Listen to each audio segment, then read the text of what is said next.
Role of AI यानी artificial intelligence, machine learning and big data in understanding consumer. Consumer को समझने के लिए एआई, मशीन लर्निंग और बिग डेटा का क्या रोल है, क्या इंपॉर्टेंस है, ये जो है हम यहाँ पर डिस्कस करेंगे। तो इसको डिस्कस करने से पहले आपको पता होना चाहिए कि एआई क्या है यानी आर्टिफिशियल इंटेलिजेंस क्या है, मशीन लर्निंग क्या है और बिग डेटा क्या होता है। पहले हमें किसी डेस्टिनेशन पे या किसी लोकेशन पे जाना होता था तो हम या तो वहाँ पे जो मार्केट होती थी वहाँ पे पान वाले से या फिर किसी नॉन पर्सन से जो है मुझसे पूछते थे कि यहाँ का रास्ता कैसे कैसे जाना होगा। लेकिन आज के टाइम पे आप देखेंगे कि आप किसी से नहीं पूछते, आप सीधे गूगल मैप लोकेशन फिल करते हैं और आपको जो है पूरा रास्ता क्लियरली बता दिया जाता है कि कितने मिनट में, कितने ड्यूरेशन में, अगर आप बस से जाएंगे, पैदल जाएंगे या फिर कार से जाएंगे तो कितना ड्यूरेशन में आप कैसे कैसे चल के जा सकते हैं उस डेस्टिनेशन में। क्लियर। तो यही चीज़ क्या है, इंटेलिजेंस, आर्टिफिशियल इंटेलिजेंस कहलाता है। यानी कि जो रास्ता पहले लोग बताते थे अब वो रास्ता मशीन बता रही है। इसी तरीके से आप देखेंगे कि आप जो टाइप करते हैं, व्हाट्सएप पे मैसेज टाइप कर रहे हैं या फिर गूगल पे टाइप कर रहे हैं, तो अब आपको टाइप करने की जरूरत नहीं है। आप क्या है, आप जो बोलेंगे ना उसको वो रिकॉग्नाइज कर लेता है। यानी कि वो जो मशीन है वो आप जो बोल रहे हैं उसको रिकॉग्नाइज करके वो टाइप कर दे रहा है, फिर उससे रिलेटेड सर्च करके आपको जो है रिजल्ट वो जो है शो कर देता है गूगल पे। तो यही चीज़ क्या कहलाता है, आर्टिफिशियल इंटेलिजेंस। इंटेलिजेंस मतलब क्या होता है कि सोचने की, समझने की क्षमता, नॉलेज और स्किल को एक्वायर करके उसको अप्लाई करने की क्षमता जो कि ह्यूमन बीइंग में है, वही चीज़ अब जो है वो कंप्यूटर में डाली जा रही है। तो उसी को क्या कहते हैं, artificial intelligence, the branch of computer science which deals with simulation of intelligence in machines. यानी कि साइमुलेशन का मतलब क्या हो गया, कॉपी करना, इमिटेट करना। यहाँ पे तीन वर्ड है, साइमुलेशन। साइमुलेशन का मतलब हो गया इमिटेशन ऑफ प्रोसेस और सिचुएशन, यानी किसी चीज को कॉपी करना। इंटेलिजेंस का मतलब क्या हो गया, the ability to acquire and apply knowledge and skills. यानी हम ह्यूमन बीइंग क्या है, हमारे पास नॉलेज होता है, हमारे पास एबिलिटी होता है कि हम नॉलेज को एक्वायर करें और उसको अप्लाई करें, ठीक है, उसको यूज करें। और आर्टिफिशियल का मतलब क्या हो गया, something that is not natural. यानी कि ऐसी कोई चीज जो नेचुरल नहीं है, कॉपी है नेचुरल की। नेचुरल जो चीजें हैं उसकी कॉपी है, मेड और produce by human being rather than occurring naturally. तो हम ह्यूमन बीइंग क्या है, हम नेचुरली प्रोड्यूस है, हम नेचुरली जो है एग्जिस्ट करते हैं इन्वायरमेंट में, ठीक है। लेकिन जो गुड्स होते हैं, जो कंप्यूटर होता है, जो मशीनरी होती है, वो क्या है, वो मेड है, बनाया गया है, फिर प्रोड्यूस किया गया है ह्यूमन बींग्स द्वारा। तो उसको हम आर्टिफिशियल कहते हैं। तो आर्टिफिशियल इंटेलिजेंस क्या हो जाएगा, जब जो साइमुलेशन होता है इंटेलिजेंस का मशीन में, ह्यूमन बींग्स का, ठीक है, ह्यूमन बींग्स के इंटेलिजेंस का मशीन में साइमुलेशन होता है, तो वही चीज आर्टिफिशियल इंटेलिजेंस कहलाता है। दूसरे तरीके से समझे, the ability of a computer और a robot controlled by a computer to do task that are usually done by humans. तो वही चीज क्या कहलाएगी, आर्टिफिशियल इंटेलिजेंस। तो जैसे ह्यूमन ह्यूमन क्या है, ह्यूमन के अंदर एबिलिटी होती है किसी भी चीज़ को रीजन करने की, किसी भी चीज़ के पीछे लॉजिक देने की, मीनिंग को डिस्कवर करने की, किसी चीज़ को जनरलाइज करने की या फिर पास्ट एक्सपीरियंस से सीखने की। वही चीज़ जब आप कंप्यूटर्स में जो है साइमुलेट करते हैं, इमिटेट करते हैं, तो वही चीज़ क्या कहलाती है, आर्टिफिशियल इंटेलिजेंस कहलाती है। जैसे कि आप किसी वेबसाइट पर कोई प्रोडक्ट परचेज करने जाएं या फिर आप यूट्यूब पर वीडियोज़ देखें, तो जो वीडियोज़ आपने कुछ दिनों में, प्रीवियस कुछ दिनों में देखे होंगे ना, उसी के बेसिस पे यूट्यूब, जब दोबारा आप यूट्यूब ओपन करेंगे तो आपको रिकमेंडेशन या फिर सजेशंस दिखाने लगता है। आपने किसी वेबसाइट से, फ्लिपकार्ट से या फिर अमेजोन से कोई प्रोडक्ट परचेज किया होगा, तो आपने जो भी प्रीवियसली परचेज किया होगा उसी के बेसिस पे जब दोबारा वेबसाइट ओपन करेंगे ना, तो आपको जो है उससे रिलेटेड सजेशंस या रिकमेंडेशंस दिखाता है। तो ये क्या है, पास्ट एक्सपीरियंस से उसने सीखा और आपको जो है सजेशंस देने लग गया। That is artificial intelligence. Clear. अब हम बात कर लें इसकी डेफिनेशन की, तो जॉन मैककार्थी, इन्होंने डिफाइन किया है आर्टिफिशियल इंटेलिजेंस को। क्या कहा, it is the science and engineering of making intelligent machine. ये क्या है, साइंस है और इंजीनियरिंग है किसका, इंटेलिजेंट मशीन डेवलप करने का, स्पेशली इंटेलिजेंट कंप्यूटर प्रोग्राम्स। तो कंप्यूटर प्रोग्राम्स जो इंटेलिजेंट हो उसको डेवलप करना ही क्या कहलाता है, आर्टिफिशियल इंटेलिजेंस कहलाता है। यानी कि इंटेलिजेंस का मतलब क्या है कि जो नॉलेज को एक्वायर कर सके, स्किल्स को एक्वायर कर सके, उसको अप्लाई कर सके। हम ह्यूमन बींग्स यही तो करते हैं, हम नॉलेज और स्किल्स को एक्वायर करते हैं और उसको अप्लाई करते हैं। Clear. It is related to the similar task of using computers to understand human intelligence, but AI does not have to confine itself to methods that are biologically observable। Intelligence है उसमें क्या होता है कि वहां पे कंप्यूटर्स का use किया जाता है ह्यूमन इंटेलिजेंस को समझना और उसको यूज करना। अब बात कर ले हिस्ट्री की, यानी कि आर्टिफिशियल इंटेलिजेंस का कॉन्सेप्ट आया कैसे। तो 1950 में Turing publishes computing machinery and intelligence. तो एलन ट्यूरिंग ने एक पेपर पब्लिश किया कंप्यूटिंग मशीनरी एंड इंटेलिजेंस नाम का। तो उस पेपर में क्या था, इन द पेपर ट्यूरिंग, एक वर्ड है, famous for breaking the Nazis Enigma code during WW two यानी कि वर्ल्ड वॉर टू, यानी कि ये जो ट्यूरिंग पेपर था वो फेमस था किस लिए, नाजीज इनिग्मा कोड को ब्रेक करने के लिए। ठीक है, उसी पेपर में उन्होंने प्रपोज किया to answer the question can machine think, यानी कि वहीं पे उन्होंने इस पेपर में डिस्कस किया था कि क्या मशीन सोच सकता है, and introduce the Turing test to determine if a computer can demonstrate the same intelligence as a human, यानी कि जैसा ह्यूमन के पास इंटेलिजेंस है क्या उसी तरीके का इंटेलिजेंस कंप्यूटर के पास भी, मशीन के पास भी हो सकता है। उसके लिए उन्होंने एक ट्यूरिंग टेस्ट भी इंट्रोड्यूस किया था। तो इंट्रोडक्शन जो आर्टिफिशियल इंटेलिजेंस का है वो 1950 में ही हो चुका था एलन ट्यूरिंग द्वारा, उनके paper computing machinery and intelligence में। उसके बाद 1956 में जॉन मैककार्थी थे, उन्होंने क्वाइन किया term artificial intelligence at the first ever AI conference at Dartmouth college. तो डर्टमाउथ कॉलेज में जॉन मैककार्थी ने पहली बार आर्टिफिशियल इंटेलिजेंस नाम का वर्ड क्वाइन किया 1956 में। और 1956 में ही Allen Newell, JC Shaw and Herbert Simon, उन्होंने लॉजिक थ्योरिस्ट के नाम से एक आर्टिफिशियल इंटेलिजेंस मशीन तैयार किया। First ever running AI software program, एक एआई सॉफ्टवेयर प्रोग्राम जो है लॉजिक थ्योरिस्ट के नाम से उन्होंने तैयार किया। किसने? Alan Newell, JC Shaw and Herbert Simon ने 1956 में ही। तो जॉन मैककार्थी ने क्वाइन किया आर्टिफिशियल इंटेलिजेंस का टर्म, और एलन नेवेल, जेसी शॉ और हर्बर्ट साइमन ने इसको क्रिएट किया। और जो कॉन्सेप्ट था वो किसने दिया था? एलन ट्यूरिंग ने दिया था। क्लियर? तो ये हिस्ट्री है जो आपको पता होनी चाहिए। अब बात कर लें टाइप ऑफ आर्टिफिशियल इंटेलिजेंस की। यहाँ पे 3 टाइप में डिवाइड किया गया है ब्रॉडली, 2 कैटेगरी में होता है। एक वीक एआई होता है और एक स्ट्रॉन्ग एआई होता है। वीक एआई यानी कि वीक आर्टिफिशियल इंटेलिजेंस, और स्ट्रॉन्ग एआई यानी कि स्ट्रॉन्ग आर्टिफिशियल इंटेलिजेंस। तो AI types based on capabilities, capability के बेसिस पे यहाँ पे डिवाइड किया गया है आर्टिफिशियल इंटेलिजेंस को। तो सबसे पहला है वीक एआई यानी कि आर्टिफिशियल नैरो इंटेलिजेंस, यानी इसको वीक एआई भी कहते हैं या फिर आर्टिफिशियल नैरो इंटेलिजेंस यानी एएनआई भी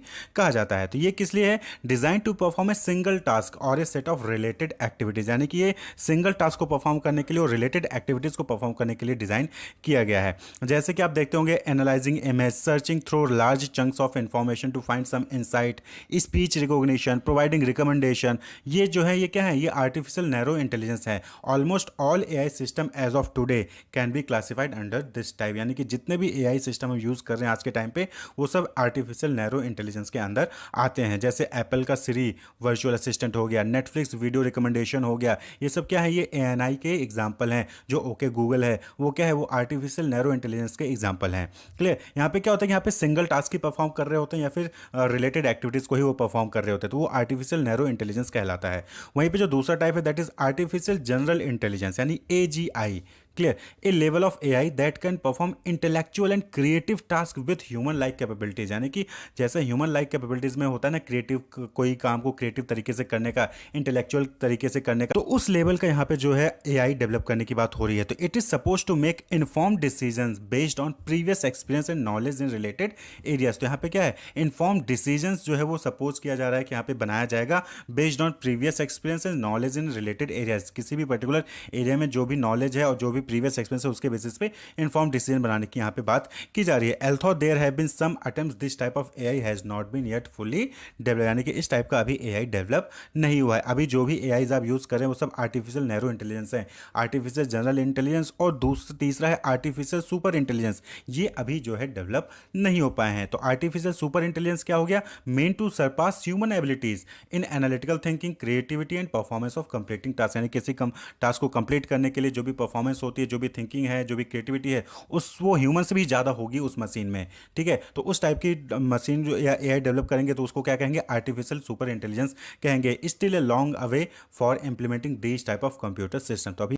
तो जो भी आप अभी आर्टिफिशियल इंटेलिजेंस यूज़ कर रहे हैं वो आर्टिफिशियल नैरो इंटेलिजेंस ही यूज़ कर रहे हैं। क्लियर? अब बात कर लें कुछ एप्लीकेशंस की, यानी कि कहाँ कहाँ पे आर्टिफिशियल इंटेलिजेंस को आप देख पा रहे हैं। सबसे पहला स्पीच रिकॉग्निशन, आप देखते होंगे गूगल में ओके गूगल, या फिर आप जो है व्हाट्सएप पे टेक्स्ट को जब आप टाइप करते हैं तो टाइप ना करके आप रिकॉर्ड का बटन दबाते हैं और जो है वो टाइप होने लगता है जो भी जो आप बोलते हैं, तो वो स्पीच रिकॉग्निशन हो गया। तो also known as automatic speech recognition, computer speech recognition या फिर स्पीच टू टेक्स्ट। तो it is a capability which is use which uses natural language processing to process human speech into written format. यहाँ पे क्या होता है speech recognition में कि आप जो बोल रहे हो यानी कि जो ह्यूमन बोल रहा है उसको रिकॉग्नाइज करता है और उसको रिटन फॉर्मेट में आपको दिखा देता है। Clear. Many mobile devices incorporate speech recognition into their system to conduct voice search कर सकें। तो इसके लिए क्या होता है स्पीच रिकॉग्निशन होता है। आप ओके गूगल करते हो उसके बाद बोलते हो तो यानी कि आप जो बोले उसको रिकॉग्नाइज करके वो उससे रिलेटेड सर्च जो है वो करता है। तो ठीक है, सिरी हो गया एप्पल का, ये सब क्या है, ये स्पीच रिकॉग्निशन डिवाइसेज ही होते हैं। इसी तरीके से जो दूसरा है कस्टमर सर्विसेज में आप देखते होंगे ऑनलाइन चैटबॉट आपने देखा होगा, जहां पे आप अपने क्वेश्चंस अपने डाउट्स को वहां पे टाइप करते हैं और आपको जो यहाँ से रिप्लाई आ जाता है। तो ये क्या है, ये भी आर्टिफिशियल इंटेलिजेंस है। Clear. Online chatbot are replacing human agents along the customer journey. तो वहाँ पे क्या है, पहले हम क्या करते थे, कस्टमर केयर को कॉल करते थे, उनसे पूछते थे, फिर हमारी प्रॉब्लम सॉल्व होती थी। लेकिन आज के टाइम पे आप वेबसाइट पे चले जाइए, वहाँ पे अपने प्रॉब्लम को टाइप करिए, वो आपको सामने से रिप्लाई आ जाता है। तो ये ऑनलाइन चैटबॉट कहलाता है। They answer frequently asked questions around all topic, जैसे कि शिपिंग हो गया, पर्सनल एडवाइस वो आपको प्रोवाइड करते हैं, क्रॉस सेलिंग प्रोडक्ट जो है प्रोवाइड करते हैं, साइज क्या हो सकता है उसको सजेस्ट करते हैं। ठीक है, ये कस्टमर सर्विस भी प्रोवाइड करते हैं आर्टिफिशियल इंटेलिजेंस। मैसेजिंग ऐप जैसे स्लैक हो गया, फेसबुक मैसेंजर हो गया, ये भी क्या है कस्टमर सर्विस प्रोवाइड करते हैं। एंड टास्क जैसे कि वर्चुअल असिस्टेंट या वॉइस असिस्टेंट, ये सारी चीज़ें जो है वो कस्टमर सर्विस में प्रोवाइड की जाती हैं एआई का यूज़ करके। इसी तरीके से कंप्यूटर विजन है। कंप्यूटर विजन क्या करता है, enables computer and system to derive meaningful information from digital image, video और other visual input and based on those input it can take action. तो यहाँ पे क्या होता है कंप्यूटर विजन में कि ये जो भी डिजिटल इमेज है यानी फोटो है, वीडियो है या फिर कोई दूसरे विजुअल इनपुट हैं, उनमें से डेटा निकालता है, मीनिंगफुल इंफॉर्मेशन निकालता है, उसके अकॉर्डिंग जो है एक्शन परफॉर्म करता है। जैसे कि आजकल आप देख रहे होंगे गूगल इमेज में क्या होता है कि आप जो है कोई भी इमेज कोई फोटो खींचें, उस फोटो को खींचने के बाद वो जो है आपको सर्च में दिखा देता है कि ये चीज़ें हैं, या उससे रिलेटेड सर्च जो है वो आपको दिखा देता है। तो गूगल इमेज भी एक तरीके का इसी तरीके से सर्च करते हैं। गूगल पिक्सल जो आप कहते हैं, गूगल इमेज नहीं, गूगल पिक्सल है। Has application with in photo tagging in social media. Social media पे जो फोटो टैग करते हो वो भी क्या है कंप्यूटर विजन में है कि आपने फोटो पे किसको टैग किया है उससे रिलेटेड वो आपको दिखा देता है। Radiology imaging in health care, आप वहाँ पे देखेंगे तो वहाँ पे कंप्यूटर विजन का टेक्निक यूज होता है। Self driving car with in the automotive industry, वहाँ पे भी क्या है कंप्यूटर विजन का यूज होता है। इसी तरीके से रिकमेंडेशन इंजन्स, जो कि अभी हमने बताया पहले एग्जाम्पल में कि यूट्यूब पे आप जब जाते हैं, कोई वीडियो आपने प्रीवियस देखा है, उसके बेसिस से फिर वो आपको सजेशंस देने लगता है। किसी वेबसाइट पे आपने पहले कोई प्रोडक्ट परचेज किया था, उसके अकॉर्डिंग आपको रिकमेंडेशन सजेशंस आने लगते हैं। तो दैट इज रिकमेंडेशन इंजन। ये भी क्या है आर्टिफिशियल एप्लीकेशन इंटेलिजेंस कहलाता है। ऑटोमेटेड स्टॉक ट्रेडिंग, आप देखते होंगे कि जो शेयर मार्केट में आप जो है परचेज करते हैं, शेयर्स को बाइंग एंड सेलिंग करते हैं, वो सब क्या ऑटोमेटिक है, वो सब आर्टिफिशियल इंटेलिजेंस पे है कि आपने इधर खरीदा, आपने इधर बेचा, सब कुछ ऑन रियल टाइम पे हो रहा है। तो वो ऑटोमेटेड स्टॉक ट्रेडिंग इसी के बेसिस पे, आर्टिफिशियल इंटेलिजेंस के बेसिस पे होता है। मैन्युफैक्चरिंग रोबोट्स, बहुत सारे रोबोट्स हैं अब अच्छी अच्छी कंपनीज में, मैन्युफैक्चरिंग कंपनीज जहाँ पर रोबोट हैं वो मैन्युफैक्चरिंग का काम करते हैं। वर्चुअल पर्सनल असिस्टेंट, बहुत सारे ऐसे ऐप्स देखेंगे आप जो आपको पर्सनल असिस्टेंस प्रोवाइड करते हैं। जैसे कि आपको सपोज कि कल मीटिंग में जाना है तो रिमाइंडर के तौर पे आपने मोबाइल में लगा दिया, आपको रिमाइंडर उस वक्त आ जाता है। आपने देखा होगा कि गूगल पे कि आपने कल की मूवी टिकट की होगी तो गूगल से आपको ऑटोमेटिक रिमाइंडर आ जाता है कि कल आपको इतने बजे की मूवी टिकट है। तो ये क्या है वर्चुअल पर्सनल असिस्टेंट है। गिव आउट इन्फॉर्मेशन जैसे कि वेदर कंडीशन, ट्रैफिक कंजेशन, कि आप कहीं पर ड्राइव कर रहे हैं तो आपको मैसेज आएगा कि यहाँ पे इतने बजे इतना लंबा ट्रैफिक है। कोई न्यूज़ हो गया, कोई स्टॉक प्राइस हो गया या फिर कोई रिटेल प्राइस हो गया, इससे रिलेटेड आपको जो वहाँ पे इन्फॉर्मेशन आती रहती है। तो that is virtual personal assistant. Clear. तो ये डिफरेंट एप्लीकेशन। तो एडवांटेज की बात करें कि आर्टिफिशियल इंटेलिजेंस की एडवांटेज क्या है, तो सबसे इंपॉर्टेंट चीज़ की रिडक्शन इन ह्यूमन एरर, यानी कि यहाँ पे क्या है कि सब कुछ मशीन द्वारा हो रहा है तो ह्यूमन एरर की यहाँ पे कम हो जाएगा। कोई भी गलती ह्यूमन द्वारा जो होती है वो कंप्यूटर में नहीं होगी। Take risk instead of humans, बहुत सारे ऐसे काम होते हैं जो ह्यूमन खुद परफॉर्म नहीं कर पाते हैं तो मशीन वहाँ पे जो है वो परफॉर्म करती है।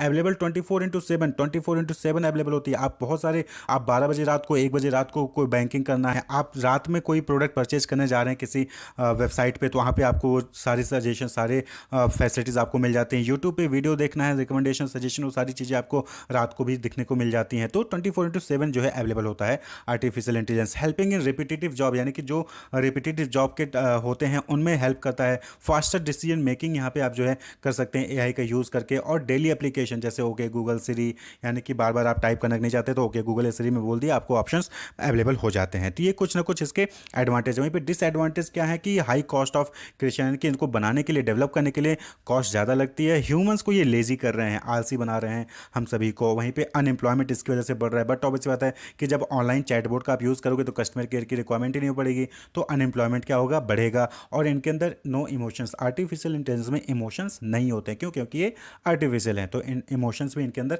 नहीं होती है, डिसएडवांटेज होता है। वहीं पे इसमें दो सब फील्ड हैं आर्टिफिशियल इंटेलिजेंस के, एक है मशीन लर्निंग, दूसरा है डीप लर्निंग। क्या है तो आर्टिफिशियल इंटेलिजेंस क्या होता है? It is the branch of computer science which deals with simulation of intelligence in machines, यानी कि जो ह्यूमन की इंटेलिजेंस होता है कि कैसे नॉलेज एक्वायर करता है, कैसे एक्ट करता है, उस चीज को मशीन्स में कॉपी करना, उस चीज को मशीन में डालना कि मशीन भी एज ए ह्यूमन एक्ट कर सके, वही चीज आर्टिफिशियल इंटेलिजेंस कहलाता है। तो AI is a technique that enable machines to mimic the human behaviour, human की तरह बिहेव करना मशीन द्वारा एआई कहलाता है। तो एआई यानी कि आर्टिफिशियल इंटेलिजेंस को अचीव करने के लिए दो टाइप की लर्निंग का यूज़ किया जाता है, यानी कि जो मशीन है वो एज अ ह्यूमन बिहेव कर सके, एक्ट कर सके, थिंक कर सके, उसके लिए दो टाइप की लर्निंग यूज़ की जाती है, machine learning and deep learning. तो machine learning and deep learning ये दोनों क्या है? आर्टिफिशियल इंटेलिजेंस के ही सबसेट हैं। तो सबसे पहले हम मशीन लर्निंग को डिस्कस करेंगे कि मशीन लर्निंग क्या होता है। देखिए, मशीन लर्निंग क्या है? एक टेक्निक है जिसके थ्रू एआई को अचीव किया जा सकता है, जहाँ पे एल्गोरिदम और डेटा का यूज़ किया जाता है, यानी कि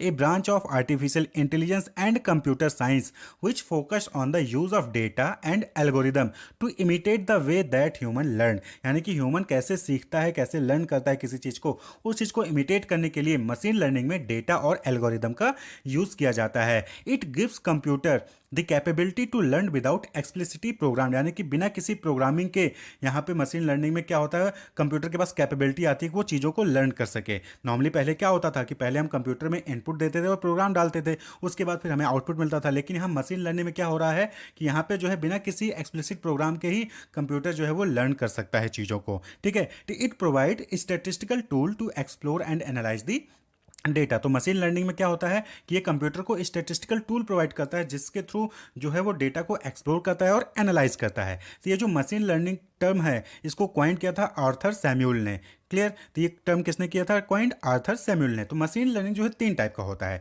एक होता है सुपरवाइज्ड मशीन लर्निंग जिसको हम लेबल डेटा यूज़ करते हैं वहाँ पे, दूसरा होता है अनसुपरवाइज्ड मशीन लर्निंग जहाँ पे हम अनलेबल डेटा यूज़ करते हैं, और तीसरा होता है री इन्फोर्समेंट मशीन लर्निंग जहाँ पे हम रिवॉर्ड लर्निंग का यूज़ करते हैं, रिवॉर्ड का यूज़ करते हैं, तो या फीडबैक का यूज़ करते हैं। तो एक एक करके समझते हैं। सबसे पहले है सुपरवाइज्ड मशीन लर्निंग। तो सुपरवाइज्ड मशीन लर्निंग क्या होता है? Use of labelled data sets to train algorithm that to classify data और प्रिडिक्ट आउटकम एक्यूरेटली। अब इसको एग्जांपल से समझिए तो आप आसानी से इसको समझ सकेंगे। सपोज करिए कि यहाँ पे आप जो है कंप्यूटर को क्या करते हैं, ये इमेज डालते हैं कि ये क्या है, एप्पल है, इनपुट डेटा, इस इमेज को आप इनपुट करते हैं, और दूसरा साथ ही साथ इसको लेबल कर देते हैं। लेबल यानी कि बताते हैं कि दीज आर एप्पल्स, क्या है, ये इमेज है और ये इमेज किस चीज़ का है, एप्पल का है, क्लियर। आपने क्या किया, इसको सिस्टम में फिट कर दिया। अब जो है जब भी आप इसको बताएंगे कि ये क्या है, इससे पूछेंगे कि ये किस चीज़ का इमेज है, तो ये क्या देगा output, it is an apple. तो that is called supervised learning. Supervised यानी कि यहाँ पे आप उसको गाइड कर रहे हो, आपको क्लास में बताया जाता है ना, फैकल्टी बताती है कि ये चीज़ ये है, this is an apple, this is an orange. इसी तरीके से मशीन लर्निंग में, सुपरवाइज्ड मशीन लर्निंग में यहाँ पे क्या होता है, आप उसको डेटा के साथ उसको लेबल डेटा प्रोवाइड करते हो, यानी कि ये क्या क्या है वो आप बताओगे। अगर कोई कार की इमेज डाले तो उसको बताओगे this is a car, clear. तो यहाँ पे आप एप्पल का इमेज डाल रहे हो तो उसको बताओगे दीज आर एप्पल्स, तो वो समझ जाएगा कि ये क्या है, एप्पल है। तो जब भी आप उसको वो चीज़ इमेज दिखाओगे तो वो बता देगा कि ये क्या है, एक एप्पल है। वहीं पे जो दूसरा टाइप है that is unsupervised machine learning. तो अनसुपरवाइज्ड यहाँ पे क्या हो रहा है कि यहाँ पे आप लेबल डेटा का यूज़ नहीं कर रहे हो, अनलेबल डेटा सेट का यूज़ कर रहे हो। तो use machines learning algorithm to analyse and cluster unlabelled data set. यहाँ पे मशीन लर्निंग एल्गोरिदम का यूज़ किया जाता है किस चीज़ को एनालाइज करने के लिए, क्लस्टर अनलेबल्ड डेटा सेट को। These algorithm discover hidden pattern और data grouping without the need for human intervention, यानी कि बिना किसी ह्यूमन इंटरवेंशन के वो हिडन पैटर्न या डेटा ग्रुपिंग को आइडेंटिफाई करते हैं अनसुपरवाइज्ड मशीन लर्निंग में। एग्जांपल के तौर पे समझिए कि आपने जो है सिस्टम में मॉडल में जो है आपने एक ये इमेज डाली, यहाँ पे एप्पल, बनाना और जो है ऑरेंज भी है सपोज करिए। तो यहाँ पे अब ये क्या करेगा, जो अनसुपरवाइज्ड मशीन लर्निंग है, अब अनलेबल्ड है, ये तो बताएगा नहीं कि एप्पल है कि बनाना है कि ऑरेंज है। तो ये क्या करेगा, उसको ग्रुप कर देगा, एप्पल को एक साइड कर देगा, ऑरेंज को एक साइड कर देगा और बनाना को एक साइड कर देगा। तो that is unsupervised machine learning. यहाँ पे क्या है, क्लस्टर बना दिया जा रहा है।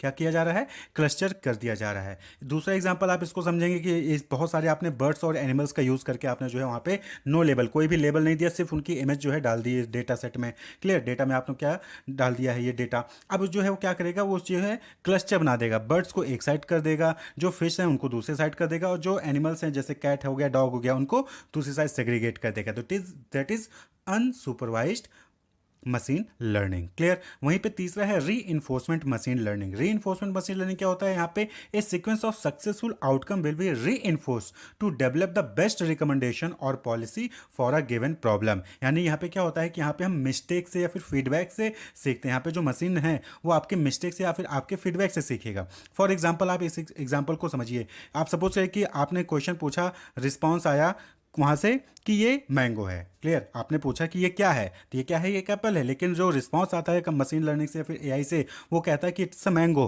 तो ये क्या है, ये गलत है। तो यहाँ पे आप क्या करोगे, फीडबैक दोगे। आप फीडबैक दोगे रॉन्ग, इट्स एन एप्पल, आप क्या कहोगे कि गलत, ये एप्पल है, ये मैंगो नहीं है। तो अब क्या है, वो एआई जो है उस चीज़ को रिकॉर्ड कर लेगा, उस चीज़ को सीख लेगा, और उसके बाद जब भी दोबारा आप उस चीज़ से पूछोगे कि ये चीज़ क्या है, तो रिस्पॉन्स करेगा इट्स एन एप्पल। यानी कि यहाँ पे क्या होगा, री इन्फोर्स रिस्पॉन्स आ गया। पहले उसको क्या पता चला, पहले ही पता चलेगा हाँ ये तो मैंने इसको मैंगो कहा था, ये एप्पल था, तो ये गलत है। यानी कि अब दोबारा जब भी आप उससे पूछोगे तो बताएगा कि ये मैंगो नहीं, ये एप्पल है। तो दैट इज री इन्फोर्समेंट मशीन लर्निंग। क्लियर। तो ये 3 टाइप की लर्निंग होती है मशीन लर्निंग में, सुपरवाइज्ड, अनसुपरवाइज्ड और री इन्फोर्समेंट मशीन लर्निंग। तो मशीन लर्निंग में डेटा का यूज़ किया जाता है। यहाँ पे यह चीज़ आपको याद रखना होगा, डेटा का यूज़ करके जो है आप एआई को अचीव करने की कोशिश करते हैं। जैसे कि आप स्पीच रिकॉग्निशन हो गया, या फिर आप जो है सजेशंस, आपने देखा होगा वेबसाइट पे आप जब भी कोई प्रोडक्ट परचेज करते हैं, क्लियर, या कुछ भी आपने सर्च किया एक दिन, तो उसके बाद दोबारा उस वेबसाइट पे जाएंगे तो वो आपको सजेशंस में वही दिखा देता है। क्यों? क्योंकि उसने लर्न कर लिया कि आप पिछली बार आए थे तो आपने ये चीज़ सर्च की थी, और उसके बाद उसी के बेसिस पे वो आपको सजेशंस दे देता है। तो दैट इज मशीन लर्निंग। अब बात कर लें डीप लर्निंग की। तो डीप लर्निंग जो है ये सबसेट है किसका, मशीन लर्निंग का। यानी कि आर्टिफिशियल इंटेलिजेंस को अचीव करने के लिए 2 टाइप की लर्निंग हमने यूज़ की, मशीन लर्निंग और डीप लर्निंग। तो मशीन लर्निंग के अंदर ही डीप लर्निंग आता है।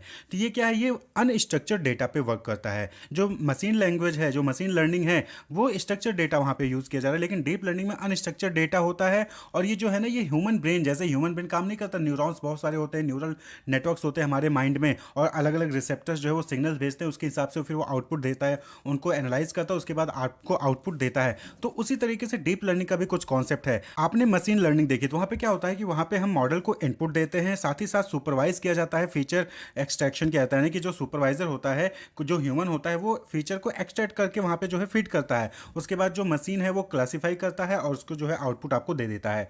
लेकिन जो डीप लर्निंग होता है, डीप लर्निंग में क्या होता है कि यहाँ पे आपको इनपुट दिया जाएगा, बाकी जो फीचर एक्सट्रैक्शन है और क्लासिफिकेशन है, ये दोनों ही काम मशीन खुद ब खुद करेगी और आपको जो है आउटपुट देती है। तो that is deep learning. Deep learning यहाँ पे क्या होता है कि आपको जो है अनस्ट्रक्चर्ड डेटा दे दिया जाएगा, उसके बाद जो मशीन है वो खुद ही इस फीचर को एक्सट्रैक्ट करेगी और क्लासीफाई करके आपको जो है आउटपुट देती है। मशीन में क्या हुआ कि वहाँ पे आपको इनपुट दिया जाता है, साथ ही साथ फीचर को एक्सट्रैक्ट करके भी बताया जाता है और ट्रेनिंग दी जाती है। उसके बाद आप क्लासीफाई करके, मशीन जो है क्लासीफाई करके आपको जो है आउटपुट दे देता है। तो यही चीज़ डीप लर्निंग और मशीन लर्निंग में थोड़ा सा ही डिफरेंस है, ज़्यादा कुछ नहीं है। तो डीप लर्निंग क्या हो गया, is a type of machine learning works on unstructured data inspired by the structure of human brain. जैसे ह्यूमन का ब्रेन जो है काम करता है कि वो डेटा को जो है रिसीव करता है, उसके बाद जो है उसको एनालाइज करके जो है आपको आउटपुट देता है। तो सेम कुछ उसी तरीके से डीप लर्निंग टेक्निक भी काम करती है। यहाँ पे क्या होता है कि जो है अनस्ट्रक्चर्ड डेटा जो है वो सिस्टम को, कंप्यूटर को प्रोवाइड कर दिया जाता है, और वो जो है अपना क्लासिफिकेशन और फीचर एक्सट्रैक्शन का टेक्निक लगा के डिफरेंट डिफरेंट मॉडल का यूज़ करके जो है एल्गोरिदम का यूज़ करके जो है वो आपको आउटपुट प्रोवाइड करता है। तो in terms of deep learning it is called artificial neural network. तो जो न्यूरल नेटवर्क्स होते हैं ह्यूमन ब्रेन्स में, तो उसी का जो है आर्टिफिशियल फॉर्म जो होता है वो डीप लर्निंग में यूज़ किया जाता है, तो उसको कहते हैं आर्टिफिशियल न्यूरल नेटवर्क। तो ये जो डीप लर्निंग टेक्निक है, ये ह्यूज अमाउंट ऑफ डेटा को हैंडल करने के लिए, कॉम्प्लेक्स प्रॉब्लम को सॉल्व करने के लिए और फीचर्स को एक्सट्रैक्ट करने के लिए जो है यूज किया जाता है डीप लर्निंग। क्लियर। तो यहाँ पे आप देखेंगे डीप लर्निंग न्यूरल नेटवर्क्स और artificial neural networks attempt to mimic the human brain. ये ह्यूमन ब्रेन को मिमिक करने की कोशिश करता है, यानी कि जिस तरीके से ह्यूमन का ब्रेन जो है वो काम करता है, कुछ उसी तरीके से मशीन को काम करवाने के लिए, एआई को अचीव करने के लिए डीप लर्निंग टेक्निक का यूज किया जाता है। तो यहाँ पे क्या होता है, मल्टीपल लेयर्स होते हैं जो कि इंटरकनेक्टेड नोड्स के साथ होते हैं, each building upon previous layer to refine and optimise the prediction और कैटेगराइजेशन। तो यहाँ पे क्या होता है कि जो इनपुट आता है वो अलग अलग लेयर से पास ऑन करता है और अलग अलग लेयर एक दूसरे से कनेक्ट होते हैं, जिससे कि जो भी प्रिडिक्शन है या फिर जो कैटेगराइजेशन है उसको रिफाइन किया जा सके, उसको ऑप्टिमाइज किया जा सके। These element work together to accurately recognise, classify and describe object within the the data. तो जो डेटा है उसमें उसको सही से एक्यूरेटली रिकॉग्नाइज करने के लिए, उसको क्लासीफाई करने के लिए, डिस्क्राइब करने के लिए ऑब्जेक्ट को जो है ये टेक्निक यूज़ किया जाता है मल्टीपल लेयर्स का, जहाँ पे जो डेटा है वो रिफाइन होता है, ऑप्टिमाइज होता है, ताकि जो प्रिडिक्शन है, कैटेगराइजेशन है, वो इफेक्टिव हो और एक्यूरेट किया जाए। क्लियर? तो जो इनपुट और आउटपुट लेयर होते हैं डीप न्यूरल नेटवर्क को, उसको हम विजुअल लेयर कहते हैं। बाकी जो बीच में लेयर्स होते हैं उसको हम हिडन लेयर्स कहते हैं। The input layer is where the deep learning model ingest the data for processing. तो यानी कि जो मॉडल में इनपुट डेटा आता है वो इनपुट लेयर में ही जो है इंजेस्ट होता है, उसके बाद आउटपुट लेयर से जो है फाइनल प्रिडिक्शन है, फिर क्लासिफिकेशन जो है वो निकल कर आता है, जिसको हम देख सकते हैं। तो इनपुट और आउटपुट लेयर ही विजुअल होता है, बाकी जो बीच में लेयर होते हैं वो हिडन लेयर होते हैं। तो डीप लर्निंग जो है आप आर्टिफिशियल न्यूरल नेटवर्क्स का यूज़ करके ह्यूमन ब्रेन को मिमिक करने की कोशिश करता है, उसके अकॉर्डिंग जो है वो प्रिडिक्शंस या फिर जो है कैटेगराइजेशन करने की कोशिश करता है। तो एग्जांपल के तौर पे आप देख सकते हैं कि डीप लर्निंग कहाँ यूज़ होता है। तो कस्टमर सपोर्ट में हो गया। कस्टमर सपोर्ट में आप अलग अलग टाइप के जो है क्वेश्चंस आते हैं, क्वेरीज आते हैं, तो उसके अकॉर्डिंग जो है सामने से रिस्पॉन्स आता है। सेल्फ ड्राइविंग कार्स हो गए, एमआरआई इमेज रीडिंग्स हो गई, इन सब में जो है डीप लर्निंग टेक्निक का यूज़ किया जाता है। नेक्स्ट जो है that is big data. Big data नाम में क्लियर है, बिग डेटा यानी बहुत बड़ा डेटा, यानी कि बहुत ज़्यादा data, large collection of data. Clear? तो big data refers to extremely large and diverse collection of structured, unstructured and semi structured data. Clear? चाहे वो स्ट्रक्चर्ड हो, अनस्ट्रक्चर्ड हो या फिर सेमी स्ट्रक्चर्ड हो, इनका जो कलेक्शन होता है, लार्ज और डाइवर्स कलेक्शन होता है, उसी को बिग डेटा कहा जाता है। और ये बिग डेटा कहाँ से मिलते हैं भाई? आप सोशल मीडिया पे चले जाइए, वहाँ पे बहुत सारा डेटा जो है कंज्यूमर के फीडबैक, रिव्यूज़ और जो उनके ब्लॉग्स हैं, बहुत सारी चीज़ें आपको वहाँ से मिल जाती हैं। कंज्यूमर के परचेज हिस्ट्री से जो है आपको डेटा मिलेगा। उनकी वेब ब्राउजिंग, वो क्या सर्च कर रहे हैं, क्या सर्च नहीं करते हैं। क्लियर? वेबसाइट पे जाते हैं, कितनी देर वेबसाइट पे रहते हैं, कौन सी चीज़ें पे क्लिक कर रहे हैं, कौन सी चीज़ को जो है वो स्किप कर देते हैं, ये सारा डेटा जो है वहाँ पर अवेलेबल है और जो है उसको इकट्ठा किया जाता है। तो जो ये डेटा होता है अलग अलग प्लेटफॉर्म से इकट्ठा किया जाता है, चाहे वो स्ट्रक्चर्ड फॉर्म में हो, अनस्ट्रक्चर्ड फॉर्म में हो, तो उसी को बिग डेटा कहा जाता है। क्लियर? तो ये क्या है? ये रॉ मटेरियल के रूप में काम करता है। बिग डेटा क्या है? एक्चुअली में एक रॉ मटेरियल है जिसको एनालाइज किया जाता है और उसके एनालिसिस से ही जो है कंज्यूमर के बिहेवियर, प्रेफरेंसेस और ट्रेंड्स को जो है वहां पर आइडेंटिफाई किया जाता है। क्लियर? तो बिग डेटा क्या है? एक तरीके का रॉ मटेरियल है जो कि एनालिसिस के लिए यूज किया जाता है। क्लियर? तो big data is used in machine learning, predictive modelling, other advance analytics to solve business problem and make informed decision.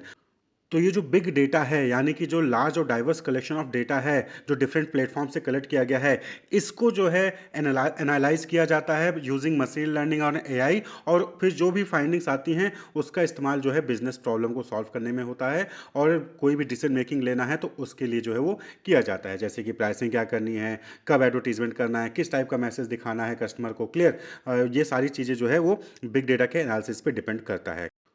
तो अब बात कर लें कि क्या रोल है, क्या इंपॉर्टेंस है AI, machine learning and big data का कंज्यूमर को समझने में। तो सबसे पहले हम बात कर लेंगे कि बिग डेटा का क्या रोल है इन अंडरस्टैंडिंग कंज्यूमर। तो सबसे पहली चीज़ कि बिग डेटा क्या है? लार्ज कलेक्शन ऑफ डेटा है। क्लियर? तो ये जो है कंज्यूमर बिहेवियर इंसाइट प्रोवाइड करता है। इंसाइट का मतलब होता है डीप अंडरस्टैंडिंग। भाई बिग डेटा है तो कंज्यूमर की हर टाइप की डिटेल्स जो है यहाँ पर आपको मिल जाएगी। तो big data allows to collect and analyse numerous data related to consumer from sources like social media, purchase history and web browsing. यानी कि कोई एक पर्टिकुलर कंज्यूमर है, वो सोशल मीडिया पे क्या फीडबैक दे रहा है, क्या कमेंट कर रहा है प्रोडक्ट को लेके, उसकी परचेज हिस्ट्री क्या है, उसने क्या परचेज किया है। क्लियर? कौन सी चीज़ें बार बार परचेज करता है, कौन सी चीज़ें जिस सिर्फ एक ही बार परचेज किया है, किस चीज़ पे क्लिक करता है। क्लियर? कौन से टाइप के प्रोडक्ट को सर्च करता है, क्या क्या चीज़ें, कौन कौन सी वेबसाइट को वेब ब्राउज कर रहा है। क्लियर? तो सारी इन्फॉर्मेशन जो है वो बिग डेटा से मिल जाती है। तो ये जो है डीप अंडरस्टैंडिंग प्रोवाइड करता है रिगार्डिंग कंज्यूमर बिहेवियर। क्लियर?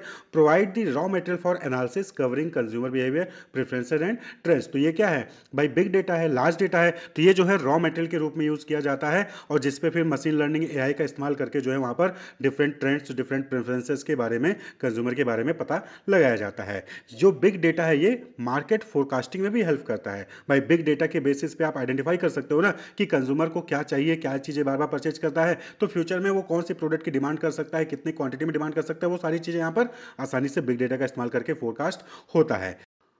वहीं पे जो बिग डेटा है, बिग डेटा का इस्तेमाल करके जो है आप वहाँ पर डिसीजन मेकिंग कर सकते हो कि कस्टमर को किस टाइप के ऑफर्स देने हैं, basis on the basis of their actions. भाई जैसे स्विगी है, जोमेटो है, आप इस्तेमाल करते हो, तो उनको पता है कि आप जो है सैटरडे संडे को जो है आप ऑनलाइन फूड ऑर्डर करते हो, तो सैटरडे संडे को ही आप देखोगे कि वहाँ पर आपको ऑफर्स मिलने लग जाएंगे। क्लियर? डोमिनोज पिज्जा परचेज किया तो वहाँ पर आपको जो है ईमेल के जरिए, मैसेज के जरिए ऑफर्स जो है वहाँ पर आने लग जाते हैं। तो ये बिग डेटा का इस्तेमाल करके ही जो है वहाँ पर जो है मार्केटिंग कंपनीज आपको डिफरेंट ऑफर्स जो है वो प्रोवाइड करती हैं। क्लियर? तो बिग डेटा कहने का मतलब है कि ये जो है कस्टमर की सभी डेटा को जो है कलेक्ट करता है, उसको एनालाइज करता है और इंपॉर्टेंट अंडरस्टैंडिंग, डीप अंडरस्टैंडिंग जो है कंज्यूमर के बिहेवियर के बारे में ये प्रोवाइड करता है। क्लियर?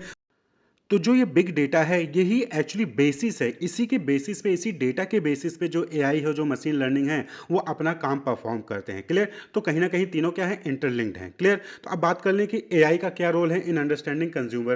क्लियर? कंज्यूमर को समझने में एआई क्या रोल जो है परफॉर्म करता है, या फिर एआई कंज्यूमर को सर्विस प्रोवाइड करने में एआई का क्या रोल है। तो सबसे पहली चीज, पर्सनलाइज रिकमेंडेशन। क्लियर? कि कंज्यूमर के बिहेवियर को स्टडी करके, कंज्यूमर से रिलेटेड डेटा को स्टडी करके, ये जो आर्टिफिशियल इंटेलिजेंस है, ये पर्सनलाइज रिकमेंडेशन जो है वो कस्टमर को प्रोवाइड करता है। आप जो है कोई प्रोडक्ट सर्च कर रहे हो, तो फिर उसी प्रोडक्ट से रिलेटेड आपको जो है डिफरेंट डिफरेंट ऑफर्स दिखेंगे, डिफरेंट डिफरेंट एडवर्टीजमेंट आपको देखने को मिल जाएंगे। तो पर्सनलाइज रिकमेंडेशन यानी कि कस्टमर की नीड के अकॉर्डिंग जो है एआई का इस्तेमाल करके एआई जो है उनको ऑफर्स जो है वहां पर प्रोवाइड करता है। Improve customer services. आपने देखा होगा कि नॉर्मली पहले क्या होता था कि आप कस्टमर केयर पे फोन करते थे, बहुत वेटिंग करनी पड़ती थी, कभी कभी कॉल भी नहीं लगता था। लेकिन अब क्या है कि अब जो है आप तुरंत के तुरंत अपनी प्रॉब्लम को सॉल्व कर सकते हो। आपको क्या करना है कि कंपनी की वेबसाइट पे जाना है, वहां पर आप देखोगे कि चैटबॉट आता है, हाउ कैन हेल्प यू। ठीक है? चैटबॉट वर्चुअल असिस्टेंट होता है, तो वहां पर आप अपनी प्रॉब्लम को जो है वहां पर टाइप करिए, वहां पर आपको सामने से रिप्लाई तुरंत के तुरंत आ जाता है। तो इंस्टेंट सपोर्ट और गाइडेंस जो है वहां पर मिल रहा है because of AI to consumer. Consumer को, ठीक है, कंज्यूमर को जो है तुरंत के तुरंत सपोर्ट और गाइडेंस मिल रहा है, और कंज्यूमर क्या चाह रहा है ये भी जो है एआई जो है उस चीज को उसकी कमेंट के बेसिस पे एनालाइज कर लेता है। क्लियर? कस्टमर ने जो भी प्रॉब्लम लिखी उसके बेसिस पे एआई जो है उसको एनालाइज करता है और उसी के अकॉर्डिंग जो है फिर वहां पर उसको फीडबैक या फिर रिप्लाई प्रोवाइड करता है। Sentiment analysis. एआई जो है वो सेंटिमेंट एनालिसिस को भी हेल्प करता है एनालाइज करने में। कैसे? भाई जैसे कोई कस्टमर है, प्रोडक्ट परचेज किया, अब उस प्रोडक्ट को परचेज करने के बाद कस्टमर अपना फीडबैक देता है ना, रिव्यू देता है या फिर ब्लॉग बनाता है ना, कि ये प्रोडक्ट ऐसा था, खराब था, अच्छा था, क्या क्या कमी थी, क्या अच्छाई थी, वो सारी चीजें वो बताता है। तो उसको भी जो है एआई एनालाइज करता है। Clear? By analysing reviews, feedback of the consumer allows the companies to resolve the complaint, plan strategies accordingly। तो एआई जो है क्या कर रहा है, कस्टमर के रिव्यूज को, फीडबैक को भी एनालाइज कर रहा है और उसके बेसिस पे कंपनी को इंफॉर्मेशन प्रोवाइड करता है कि इस कस्टमर ने ये प्रॉब्लम बताई है, इस कस्टमर ने ये प्रॉब्लम बताई है, और फिर उस प्रॉब्लम के अकॉर्डिंग जो है जो कंपनीज है वो अपनी स्ट्रेटजीज को प्लान करते हैं जिससे कि उस प्रॉब्लम को रिजॉल्व किया जा सके, या फिर जो भी कस्टमर डिससेटिस्फाई है उसके डिससेटिस्फैक्शन को जो है कम किया जा सके। क्लियर? तो सेंटिमेंट एनालिसिस यानी कि कस्टमर के नेगेटिव रिव्यूज को भी दूर करने में एआई हेल्प करता है। Predict future behaviour. भाई कस्टमर का प्रेजेंट बिहेवियर कैसा है, कस्टमर प्रेजेंटली कौन सा प्रोडक्ट परचेज करता है, कितनी क्वांटिटी में परचेज करता है, कब परचेज करता है, कहां से परचेज करता है, उन सब चीज को एनालाइज करके फ्यूचर में कस्टमर का क्या बिहेवियर होगा, कहां से प्रोडक्ट परचेज करेगा, कितना परचेज करेगा, वो सारी चीजें जो है एआई उसको प्रिडिक्ट करने में हेल्प करती है। कहने का मतलब है कि डिमांड को फोरकास्ट करने में हेल्प करती है। क्लियर? ये इस चीज़ को भी आइडेंटिफाई कर लेता है कि कौन से कस्टमर है जो कि हो सकता है कि कंपनी के प्रोडक्ट को छोड़ के दूसरे प्रोडक्ट पे चले जाएंगे, या फिर उनका परचेज बिहेवियर फ्यूचर में कैसा होगा, उस सभी चीज़ों को प्रेडिक्ट करने में हेल्प करता है। क्लियर? तो आर्टिफिशियल इंटेलिजेंस। क्लियर? तो ह्यूमन इंटेलिजेंस की तरह है, बस ये आर्टिफिशियल है। ये मशीन जो है डेटा का इस्तेमाल करके जो है वहाँ पर अपना दिमाग लगाती है और फिर जो है डिफरेंट इंसाइट्स जो है प्रोवाइड करती है कंज्यूमर के बारे में। इसी तरीके से मशीन लर्निंग की बात करें तो मशीन लर्निंग क्या है कि मशीन लर्निंग एक आर्टिफिशियल इंटेलिजेंस का ही सबसेट है, जहां पर कंप्यूटर जो है वो डिफरेंट डेटा से लर्न करता है और फिर प्रिडिक्शंस जो है या फिर डिसीजन मेकिंग में हेल्प करता है। क्लियर? तो पहला और इंपॉर्टेंट रोल क्या हो गया कि it helps in identifying pattern and trends within the big data such as consumption habit and buying triggers. यानी कि कस्टमर को कौन सी चीजें हैं जो कस्टमर को मोटिवेट करती हैं वो प्रोडक्ट परचेज करे, और कस्टमर का कंजम्पशन हैबिट कैसा है, सैटरडे संडे ही ऑर्डर करता है या फिर वीक डेज में कभी भी ऑर्डर करता है, रात में प्रोडक्ट को परचेज करता है। क्लियर? ऑफर्स जब आते हैं तभी प्रोडक्ट परचेज करता है, फिर नॉर्मल डेज में प्रोडक्ट परचेज करता है। इन सभी चीज़ों को एनालाइज करके जो है वहाँ पर जो है जो भी पैटर्न होता है कस्टमर का, जो भी ट्रेंड होता है कस्टमर का, वो उसको प्रोवाइड करता है। क्लियर? कि कस्टमर तो डेटा को एनालाइज करके कस्टमर के रिलेटेड इंफॉर्मेशन जो है प्रोवाइड करता है कौन? Machine learning. मशीन लर्निंग यही है ही है। क्लियर? कि ये डेटा से ही सीखता है और फिर जो है प्रिडिक्शंस और डिसीजंस मेकिंग में हेल्प करता है। कस्टमर सेगमेंटेशन, मशीन लर्निंग जो है कस्टमर को सेगमेंट करने में भी जो है हेल्प करता है। On the basis of their demographic characteristics, उनके स्पेंडिंग बिहेवियर, उनके प्रेफरेंसेस के बेसिस पे कस्टमर को सेगमेंट भी करता है। यानी कि जैसे कि एक ग्रुप बना दिया कि जो बच्चों के कपड़े परचेज करते हैं, एक ग्रुप बना दिया जो एडल्ट्स के ही परचेज करते हैं कपड़े, क्लियर। इसी तरीके से डेमोग्राफिक कि कौन उत्तर प्रदेश के हैं, कौन बिहार के हैं, कौन जो है दिल्ली से हैं, तो उनको डेमोग्राफिक के बेसिस पे या फिर उनके स्पेंडिंग बिहेवियर पे कि कौन से लोग हैं जो सिर्फ सैटरडे संडे को ही परचेज करते हैं, कौन से लोग हैं जो वीकडेज में ही परचेज करते हैं, क्लियर। तो सेगमेंट कर देता है, क्लियर। तो ये डेटा जो आएगा, जो बिग डेटा होगा, उसमें जो भी इंफॉर्मेशन होगी उसको एनालाइज करके मशीन लर्निंग सेगमेंटेशन में भी हेल्प करता है। एडजस्ट प्राइसिंग डायनेमिकली, प्राइस को डायनेमिकली यानी कि कंटिन्यूस बेसिस पे चेंज भी करता रहता है। वो किस पे बेसिस पे चेंज करेगा? कस्टमर के डिमांड पे, ठीक है। अब जैसे कि आपने देखा होगा कि कभी आप फ्लाइट टिकट बुक करें तो अगर आपने गूगल पे सर्च कर लिया कि दिल्ली टू गोवा जो है क्या प्राइस है, तो अब आप देखेंगे कि जिस दिन आप सर्च करेंगे उस दिन कुछ रेट प्राइस दिखाएगा, कल आप सर्च करेंगे तो उसकी प्राइस ज़्यादा हो जाती है, परसों आप सर्च करेंगे तो उसकी प्राइस हो सकता है और ज़्यादा इंक्रीज हो जाए। क्यों? क्योंकि इसने देख लिया कि आप दिल्ली से गोवा जाने के लिए प्लान कर रहे हो, तो अब वो क्या करेगा? अब वो या तो आपको ऑफर देके सस्ता करेगा या फिर वो महंगा करता चला जाता है, क्लियर। तो एडजस्ट प्राइसिंग डायनेमिकली। इसी तरीके से आप देखेंगे कि जाने की फ्लाइट अगर आपने बुक कर ली और वापस आने की फ्लाइट आपने बुक नहीं की, तो वापस आने की फ्लाइट आपको महंगी मिलने लग जाती है, क्योंकि पता है कि जा रहे हो तो वापस भी आओगे, क्लियर। तो प्राइस को डायनेमिकली सेट करने में मशीन लर्निंग हेल्प करता है। Fraud detection and security, fraud को भी जो है डिटेक्ट करने में और डेटा को सिक्योर करने में मशीन लर्निंग हेल्प करता है। जैसे कि आपने देखा होगा कि अगर आप जो है इंटरनेट बैंकिंग इस्तेमाल करते हैं तो वहाँ पे आप लॉगिन करिए, तो 3 बार अगर लॉगिन हुआ, 3 बार गलत लॉगिन कर लिया तो चौथी बार आपका ब्लॉक हो जाएगा। वो ऑटोमेटिकली आपका जो है जो लॉगिन आईडी है वो ब्लॉक कर देगा, फिर आपको बैंक ब्रांच में जाना होता है, फिर से रीएक्टिवेट कराना पड़ता है, क्लियर। तो ये मशीन लर्निंग के जरिए ही पॉसिबल हुआ है कि कस्टमर कौन सा प्रोडक्ट परचेज कर रहा है, कस्टमर कौन सी लिंक पे क्लिक कर रहा है, कौन से प्रोडक्ट को परचेज कर रहा है, क्लियर। लोकेशन मिसमैच है, आप बैठे कहीं और हो, आप जो है बता कहीं और हो, तो फिर इससे क्या होता है कि इससे फ्रॉड को डिटेक्ट किया जाता है और उसको फिर सिक्योर भी किया जाता है। पर्सनलाइज्ड मार्केटिंग कैंपेन, जैसा कि हमने बताया कि भाई डेटा को एनालाइज किया जाता है, मशीन लर्निंग जो है फिर आपके डेटा को एनालाइज करके फिर आपकी प्रेफरेंसेस को आइडेंटिफाई करता है कि आप कौन कौन सी चीज़ों को जो है प्रेफर करते हो, फिर उससे रिलेटेड ही जो है आपको वहाँ पर प्रोडक्ट जो है वहाँ पर शो किए जाते हैं। आपकी परचेज हिस्ट्री के बेसिस पे आपको जो है वहाँ पर जो है रिकमेंड किया जाता है, डिफरेंट ऑफर्स जो है प्रोवाइड किए जाते हैं।